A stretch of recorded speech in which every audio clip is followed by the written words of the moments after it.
फतबारकल्लाहु अहसनुल खालिकीन। अल्लाह सुब्हानहु व तआला की तख्लीक की बात करें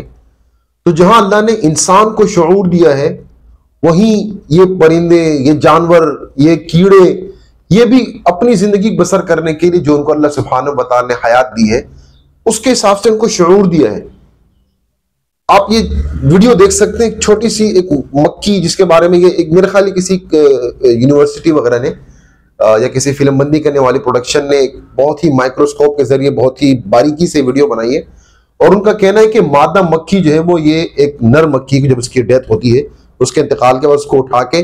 किस अंदाज से वो अपने जो है वो परों में इसको लपेट के और किस एहतराम से उठा के वो नीचे लेकर आती है, जमीन में जो है वो छोटा सा खड्डा खोद के उसमें इसके दफना के ऊपर से मिट्टी डाल देती है। ये अल्लाह सुब्हानहु व तआला ने इनको सिखाया, ये नेचर से इन्होंने सीखा। यही अल्लाह सुब्हानहु व तआला ने दीन इस्लाम की अगर हम बात करते हैं तो हम कहते हैं ये दीन फितरत है। दीन फितरत कैसे है ये कि अल्लाह सुब्हानहु व तआला ने हमें सिखाया, जो हजरत आदम अलैहिस्सलाम के वाक़े से, हजरत आदम अलैहिस्सलाम के दो बेटों का वाक़े हाबिल और काबिल, इनमें से काबिल जब हाबिल को कत्ल करे तो उसको कत्ल करने के बाद उसे मालूम नहीं होता कि मैंने अब इसका करना क्या है,